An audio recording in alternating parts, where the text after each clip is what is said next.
The story begins with a girl posing a question to four boys. She tells them to consider a war. One side has an army of 37,463 soldiers, while their opponent has 100,000 people. She asks which side they think won. The boys are speechless. Frustrated, the teacher says her feelings are hurt. One of the boys, Najian, raises his hand and says the first army won. The teacher asks him to explain. He states that a group that knows its exact force down to the last soldier would not lose to a simple army of 100,000. The other students are confused, but the teacher declares him the winner. Her expression grows serious. She tells them to never forget that knowledge is mightier than power, and only one who knows that can become a knight. She explains that knights embody honor and justice, forfeiting their lives without hesitation and viewing an honorable death as a privilege. In this era, they are heroes. She turns to Najian, asking how he figured it out so quickly. Then she addresses the exhausted group, warning them that their big test is tomorrow. If they show such weakness again, they will all fail. As she turns to leave, she gives a final order. Everyone must do 100 reps of the basic repetition drill before leaving, except for Najian. The others glare at him with bitterness. The teacher warns them not to fight, and with that, she vanishes. Immediately, a student complains about the 100 reps. Another boy pokes the cheek of a fainted classmate, telling Luce to get up. Luce wobbles to his feet, mumbling that the teacher's kick is hardcore. Another student asks Najian if he is going home. When Najian confirms he is, a different boy shouts that it must be nice to get a pass. Najian coolly agrees. The boy then glares at him, stating that he watched Najian during training with Fattian. The scene flashes back to a practice session. The teacher, Fattian, stands calmly as students attack from all directions. Her eyes glow as she effortlessly dodges a punch, grabs the student, and throws him away. She spins and kicks another in the abdomen. During the fight, Najian does not participate. He simply stands and watches. Reminded of this, the boy in the present shouts at Najian, calling him a jerk. He grabs Najian's collar, yelling that he is the strongest and should understand that teamwork is vital for knights. Najian ignores him. Enraged, the boy throws a punch. Najian tilts his head to dodge, but another student catches the fist, telling the attacker to stop. He reminds him that another fight will get them all disqualified, just as Fattian warned. The furious boy is left speechless. The student who intervened tells everyone to get started on the drill. The attacker continues to complain, saying Najian has gotten worse and asking how he could just watch them get beaten. The intervening student tells him to cut Najian some slack. He says it would be weirder if Najian was his same old self after what happened. He reminds them that the pain of losing family is more excruciating than they can ever imagine, leaving the others in silent thought. Later, outside the training ground, Najian stands alone. He opens his mouth as if to shout, but instead bites his lip and smiles grimly. He thinks to himself that it worked and wonders if anyone noticed. He states a fact that everyone knows. Last week his house went up in flames and his only brother turned to ashes. He then reveals a secret that not a soul knows, the fact that he is a Najian, and that he killed his brother. As he thinks this, his expression darkens. The story flashes back to 1 week earlier. Najian is getting beaten up by his training partners. A green-haired boy beats him until he is left coughing on the ground. The others look on with satisfaction before leaving, cussing at him. Left alone, Najian struggles to sit up. He finds a piece of chewing gum stuck in his hair, a final insult from the bullies. He takes a deep breath, thinking to himself that he has always hated this village. Later, he sees a magazine with his own face on the cover. He puts a coin in the box and asks the shopkeeper for a copy, but the man throws the magazine directly at his face. Najian looks at the shopkeeper's contemptuous expression. He reflects that living here has made him good at reading people. He has also learned to control his own face. He cannot smile, but he cannot cry either. He must maintain a look of indifference to be harassed less, even though he feels anything but indifferent inside. He picks up the dripping magazine. As water runs off the cover, he reads the text. It heralds him as a rising star, the first-place ranker, a knight in training with a bright future and the most popular trainee in the national polls. It lists name Woodian Najian from the Village of Fire. Looking at the photo of his brother Najian in the magazine, a rare grin appears on Najian's face. His mood vanishes when a stern-looking man tells him he will only get half his pay. Najian protests, but the man claims he left the worksite. When Najian tries to explain that Lucian and the others dragged him out, the man cuts his pay again and again, reminding Najian that he is the only person in the village who will hire him. Shaking with suppressed anger, Najian looks down and says he understands, maintaining his look of apathy as he crumples the magazine in his hand. As he walks away, someone shouts from behind and a small stone flies past his head. The bullies laugh at the miss, then throw another, this one hitting Najian on the head. In this village, Najian is seen as nothing more than a criminal who burned it down decades ago. He flips through the magazine, looking at Najian's picture and thinking that his suffering will all be over soon. Distracted, he bumps into someone and falls to the ground, immediately apologizing. A hand reaches out to help him. When Najian looks up, he sees the smiling face of his brother Najian. Unlike Najian, Najian is the village hero, a priest who saved people during the fire and the only family Najian has left. The two brothers walk away together, Najian's hand on Najian's shoulder, as Lenzian watches them from a distance with a look of concern. Najian notices the magazine in his brother's hand. When Najian shows it to him, Najian gets excited seeing his own picture, asking if that is why Najian bought it. Najian jokingly pretends not to recognize him before admitting he is kidding. He then turns to a feature on continental attractions, saying it sounds fun. He reminds Najian of how they always talked about going on a great adventure when they were young. Najian speaks of his desire to leave the village and see the world, the ice desert, the crystal sea, and the capital. He imagines himself as an adventurer and his brother as a knight, running into one another out in the world. Najian just smiles and agrees. As they reach their house, Najian playfully asks if Najian is crying because he will miss him. While opening the door, Najian retorts that Najian is the one who will be in the deep end once he officially becomes a knight. They step inside and are immediately confronted by a group of men in masks and cloaks. Najian tells them they have the wrong house, but in response, a knife lunges toward his face, stopping just inches from his eye. The knife jabs forward, but at the last second it misses Najian's eye and pierces the wooden doorframe. It was Najian who redirected the attacker's hand. The hooded men identify him, noting that he seems tough. Najian demands to know who they are, but Najian signals for him to be quiet.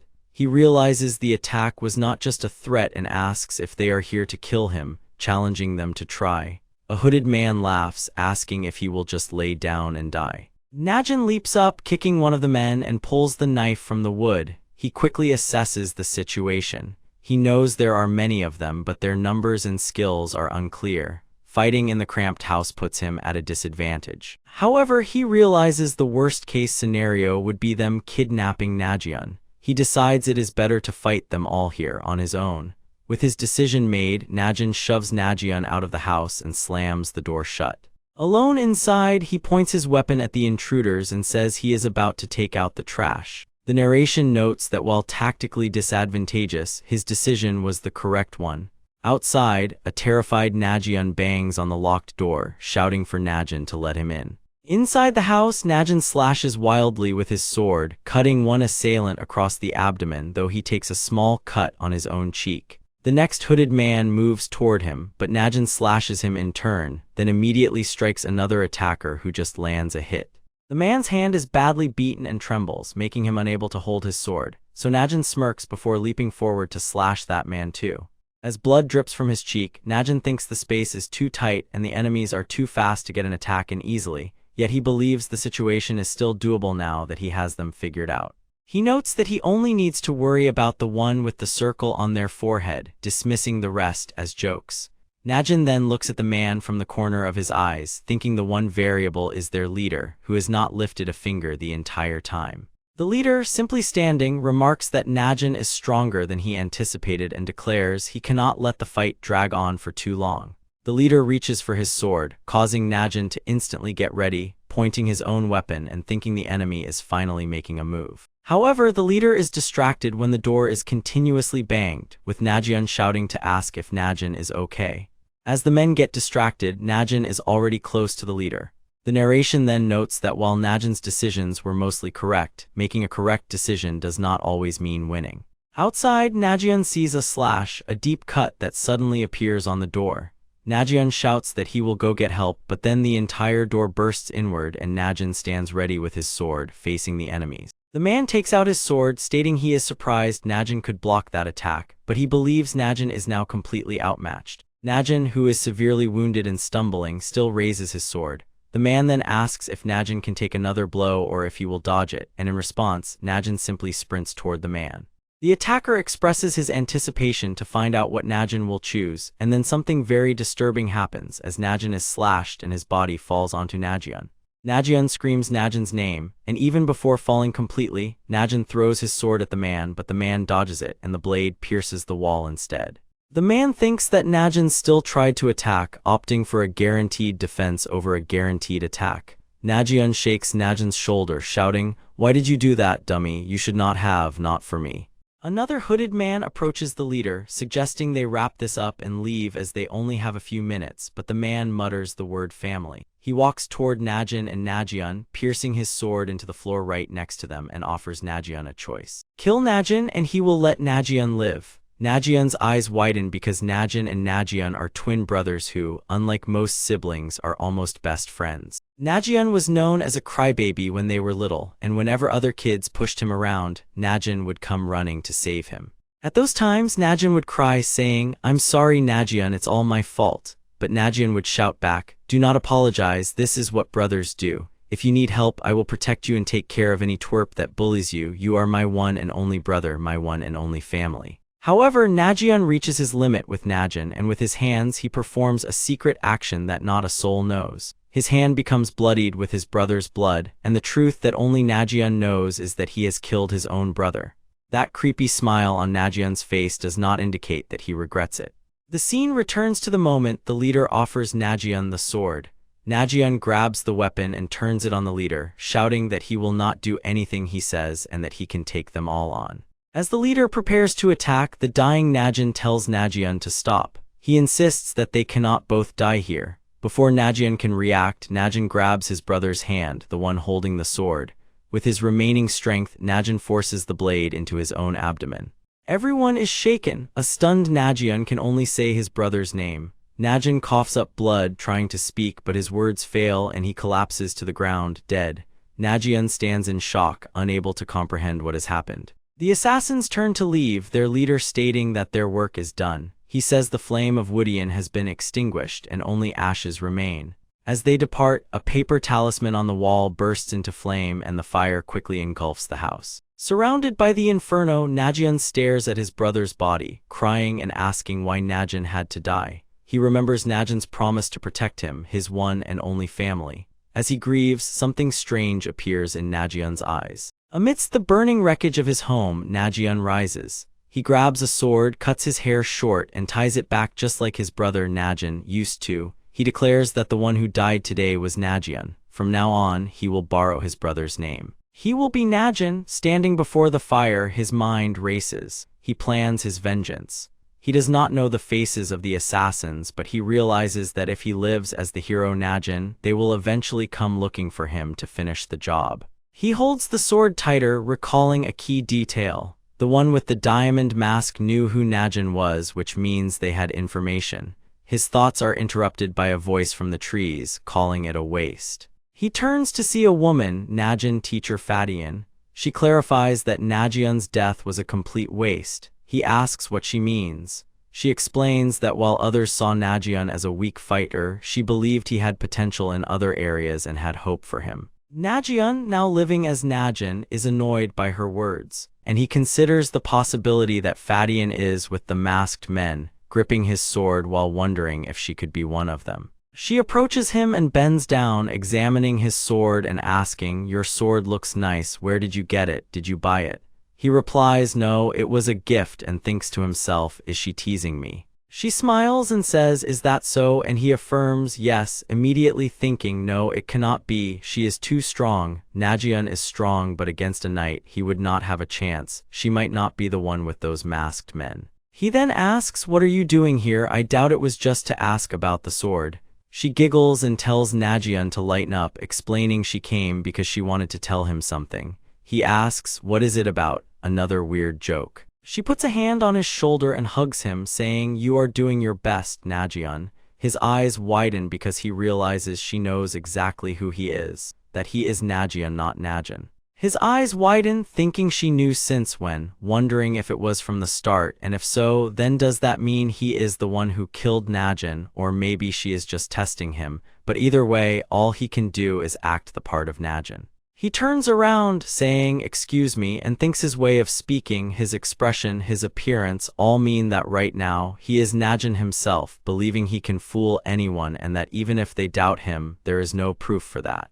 But Fattian looks down and then laughs out loud, saying, "You are good, kid, that's spot on, Najian, your look, the way you talk." She pats his cheek, saying, down to the blank look of confusion, "It's perfect, and if he had corrected her, then that would make her think he is not Najian," noting it was a great response. He clenches his inner self, thinking she surely knows the truth, and she is talking to him like it is obvious to her that he is Najian. He wonders how that is possible, believing it is not easy to fool someone who is certain you are not who you say you are, asking himself how exactly he is supposed to proceed.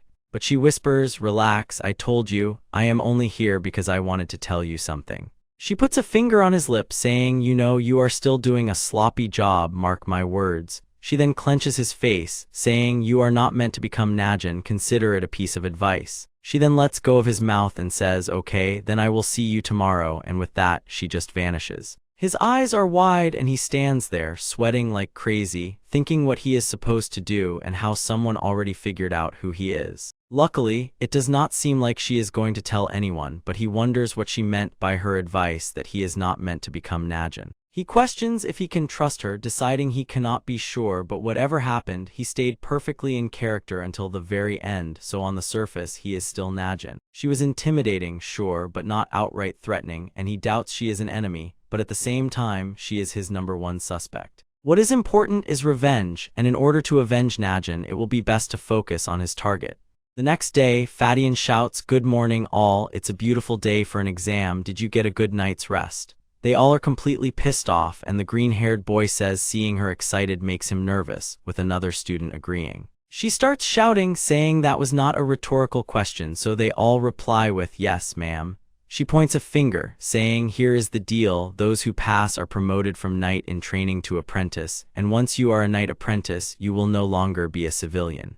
Oh, and one important thing to note, she cannot get into all the nitty-gritty right now, but put simply, you might die." The students look toward her in shock. She asks if anyone has questions, and receiving only silence, her eyes widen as she challenges them, asking who wants to throw in the towel, but they all remain stubbornly quiet. She declares the knight apprentice exam will commence immediately, but a woman unexpectedly arrives from behind, immediately drawing all attention. The woman introduces herself as the knight Rose Woodfox Ludica, stating she was sent to conduct the exam and looks forward to working with them. Fattian is visibly annoyed, calling Ludica a crybaby and demanding to know why she interrupted. Ludica retorts tearfully, asking Fattian to stop using that nickname, which only prompts Fattian to yell at her not to cry. Ludica blames Fattian for causing her distress. Amidst the chaos, the green-haired boy wonders what the test will be, with another student speculating it could be a test of strength, or perhaps ranking them by making them fight. The boy proposes they rank Najian highest. Najian, watching the spectacle, thinks these people might be the culprits he is looking for and resolves to investigate them one by one. The boy with the green eyes approaches Najian, asking if he is all right. Najian is startled, asking what the boy means and if he looks unwell.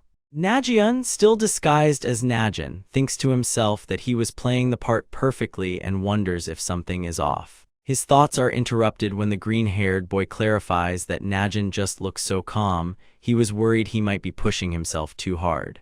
Najian thanks him for the concern, then remembers Fattian's words that he is not meant to become Najian and wonders if this is what she meant. The green-haired boy asks Knight Fattian what the test will be on. Fattian, still pinching Ludica's cheek, turns with a smile. She explains that she is the proctor for the exam, which means she will step in and stop the examiner if it looks like she might kill them. She tells them there is no need to worry about actually being killed. Before she can continue, Ludica pierces the floor with her umbrella, causing the entire hall to rumble and shake. She looks at the students and asks which of them will be the first to challenge her and be defeated. Fattian laughs, warning the students that unlike her, Ludica will not go easy on them and that she is a lot stronger than her too. As the wind blows heavily around Ludica, even Najian is impressed by her display of power.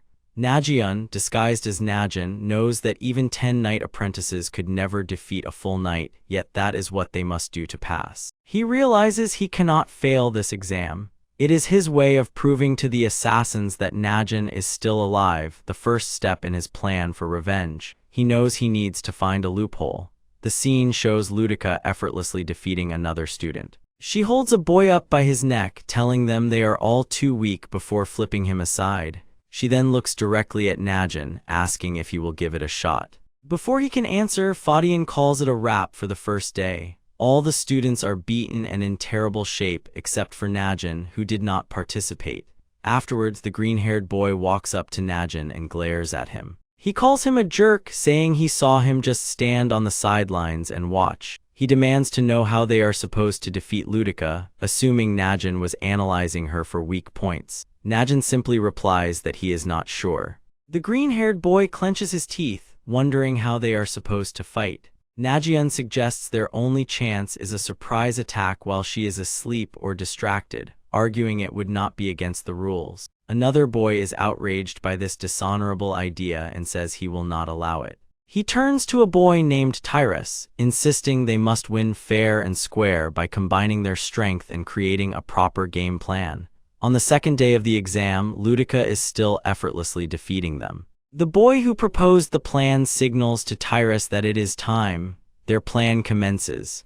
As one student creates a diversion, Tyrus leaps forward, his target her umbrella. Ludica simply kicks him in the face. A second attacker tries to land a punch, but she easily knocks him into a wall with her umbrella. The boy thinks to himself that they just need a little longer. Their game plan is simple. They need to hit her with their strongest combined attack. To do that, they must keep her from using her umbrella, which means they first need to force her to use it.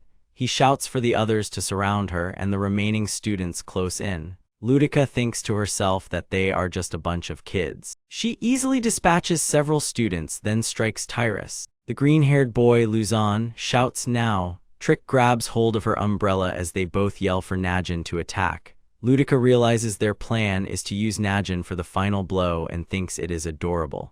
She opens her umbrella to get a clear view of him. She does not realize that Najian is only the bait. The real attack comes from Luzon, who runs at her from behind. She turns just in time. Touched by their effort, she thinks they are trying their best, but it is not enough. A chilling aura erupts from her, an overwhelming pressure that can decide a duel on its own. Luzon is instantly paralyzed, unable to breathe or move. Ludica then notices something strange. Her aura has no effect on Najian. He stands as if feeling only a slight chill. Impressed that he can withstand her pressure, she decides to test his strength herself. Before she can move, Fattian places a hand on her shoulder and says that is enough for today. The immense pressure vanishes and day 2 of the exam is over. The students are dejected, but Najian speaks up. He says he has figured it out. He knows how they can defeat her. Boy excitedly asks what the plan is. Before Najian can speak, Boy warns him that he better be sure. Najian puts a hand on his mouth to quiet him, saying he cannot get into specifics, but if they just do as he says, he is sure they can defeat her. On the third and final day, the students stand before Ludica, while Fattian asks if the kiddos are ready. Najian raises his hand and asks to speak before they start, which Ludica permits. He begins by saying he has thought a lot about the exam's purpose. He states that the goal is not just to fight, but to prove their strength can transcend that of a knight. He says he believes this is the true intent of the test. Ludica listens with interest. Najian then adds that despite this understanding, they have decided to still try and best her in battle. Both examiners are stunned. Fattian thinks to herself that she did not see that coming and that her big baby Ludica is probably very angry now. The narration explains that some fighters crumble under their emotions while others grow stronger. Night Rose Woodfox Ludica unmistakably belongs to the latter group. Ludica whispers to herself, realizing they truly intend to beat her, and her aura intensifies. One of the boys shouts for everyone not to freeze up as she runs toward them. She sweeps her umbrella open and the sheer pressure sends a student flying. The green-haired boy Luzon can barely open his eyes. Before he knows it, she is behind him and strikes him across the face. He thinks there is no way they can beat a monster like her. The scene flashes back to their strategy meeting. Najian explains that the plan is almost the same as before. When Tyrus questions this, Najian points out that Ludica had to use her powerful aura to stop Luzon's last attack. This means he was a real threat. Their one objective, he says, is to create an opening that allows Luzon to hit his mark. Now, in the present, Luzon leaps into the air and dashes towards her for the final blow, thinking she is not on guard like before. But he is wrong. She is already looking up directly at him. The scene flashes back one last time to Tyrus explaining the theory. He says that because Ludica knows they cannot beat her, she will not be on full guard. Even if she is prepared, there will be a split second of opportunity, and those kinds of split seconds are what decide battles. Ludica strikes the mid-air Luzon with her umbrella, knocking him back. Her attention then turns to Najian, who dashes towards her, thinking that her intimidating aura does not affect him in the slightest.